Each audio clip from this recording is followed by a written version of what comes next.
Welcome to my guide on Waterfiends after the evolution of combat has occurred. Now in this guide I will be going over everything you need, including location, equipment, what abilities to use, what to loot, as well as the EXP rates. Now to start, I will be talking about locations. First location is the Chaos Tunnels or the Wilderness. This has lower requirements, but it may be harder for people to get there, as well as the water fiends there being higher leveled. Now the second location is the Ancient Caverns, and this location is near the Barbarian Outpost, but you can use fairy rings to get there as well. And these are the lower level ones and the ones I will be killing in this video. Now we'll start off with what equipment to wear. You should use the best armor you can get that against magic and ranged attacks, because water fiends attack with both magic and ranged. So the best armor I would say is Armadale, because it has the best stats. But if that is too expensive, you can go to Royal D'hide or Barrows if you do not meet the requirements of Royal D'hide. Barrows, however, degrade, so if you don't like degrading armor, you can go to Black D'hide, which is also cheap. And if you don't meet the requirements for that, which is 70 ranged, you can move on to Red D'hide or Blue D'hide, or whichever suits you. Now next we have what weapons to use. So for part 1 of weapon setup, this is two-handed weapons. Now 200 weapons are recommended if you are planning to use abilities. If you do not want to use abilities, you should stick with dual wielding, which I will show in the next part. Now the best weapon is the Royal Crossbow, which together costs about 4 million in total parts, and it has high requirements such as 70 smithing and 60 summoning, I believe. And another alternative for that is the hand cannon. The hand cannon requires, not sure the range levels, I think 70 or something.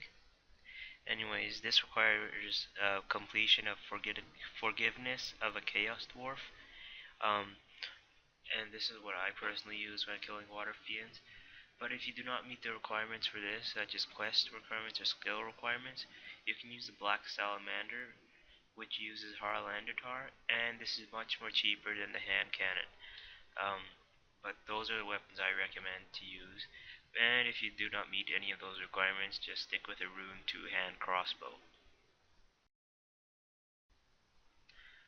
Now dual wielding weapons. These weapons are recommended if you're planning to use momentum or no abilities. Now first, what I recommend is chaotic crossbows.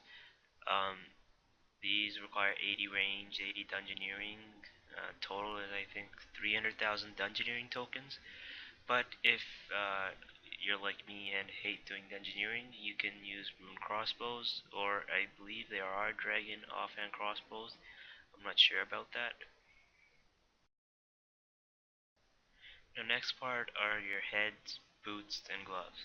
Now for head, I recommend the best gear you can wear, Armadale helmet, but if that is too expensive, you can use Carl's coif, which is Barrow's armor, which will degrade after 10 hours, or the Archer helm, which is a cheap alternative and low requirements, but requires completion of Fremnik trials. And if you do not meet the requirements for any of those, you can use a snake skin helmet, whatever it is called. Now for gloves, you can use Armadale gloves, which are really expensive, or you can use Royal D'hide Van braces, which are cheap but have 80 range as a requirement. If you do not meet the requirements for any of those or find those too expensive, you can use something like Black D'hide Van braces or red or blue or any one you feel like. Now boots, the best are Glaven boots, but most people cannot afford them, and most people do not choose to buy them because they're overpriced. So if you cannot afford those or Armadale boots, I recommend using Spine boots, which are really cheap. I think they buy at the Grand Exchange for 10,000, and if you Do not want to use those. You can use snakeskin boots or ranger boots, which I think are expensive. Next we have cape and amulet. The amulet I recommend you use is the Amulet of Ranging, which comes for about 200,000 GP, I believe.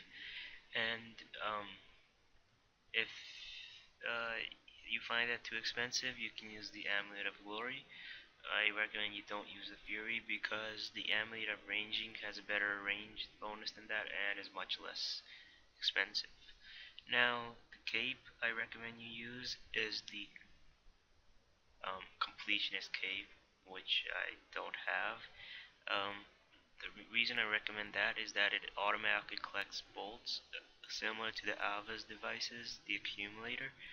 If you can't, if you don't meet the requirements for a completionist cape or max cape, you can just use one of Ava's devices, which requires animal magnetism, I believe. And if you can't afford any of those, I think you should use, I think it's called an Obsidian cape. And lastly, we have rings and familiars. Now, the ring I recommend you use for if you're planning to get more EXP from this is the Archer's Ring. These things, I believe, are over a mil last time I checked. But if you're here to get money or clue scrolls, because these drop clue scrolls really quickly if you use a Ring of Wealth, then you should just use a Ring of Wealth. And familiar, I recommend use a Bunyip if you're using it as a healing source. But if you want to use your Geyser Titan as attacking a familiar, use the Geyser Titan. Welcome to the ability part of the guide, and in this part I'll be talking about what abilities you should use. To start off, you should use Piercing Shot, Ricochet, Fragmentation Shot, and Snipe as your basic abilities. These ones are the ones that increase your adrenaline. And then for your threshold, you should Bombardment, Rapid Fire, and Snapshot. These actually drain your adrenaline bar. And then for your ultimate, you should use Deadshot, because if you use this ability just once, it'll kill a Waterfiend. And that's basically about it for the abilities part. Now the next part is the momentum part, and you should just have these same abilities here. You can add the other abilities if you want to, just to increase your adrenaline faster, and then just activate momentum. And welcome to the final part of this guide, and this is about what you should loot and some rates I got from killing the Waterfiends. So what to loot? Obviously you should loot charms because they drop a lot of them. A few seeds that I recommend are Lantidine, Watermelon, and Dwarfweed because they stack and they sell for a pretty good price. Runehelm, Water Battle Staff, Adamant Play Potty because they sell for at least 8 or 9,000 each. Herbs, the expensive ones such as Lantidine or Dwarfweed, Renars, and Seaweed because they drop it noted and 10 or more at a time, so that's like at least 4,000 each. And lastly, the rates I got from killing these. In terms of charms, I got about 300 per hour with a 2-hand weapon and abilities. And when using dual weapons and momentum, I got about 250 per hour. I'm not sure about the percentage crimson or blue, but it was pretty close to 70% crimson. And profit rates, I'd say I got about 400,000 per hour. The main source were from water orbs and water battle staffs.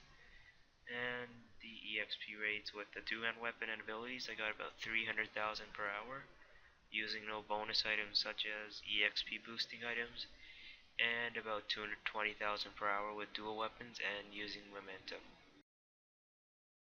So that brings the end to my guide, and I hope you liked my guide. If you did, hit the like button, leave a comment, and remember to subscribe for more guides.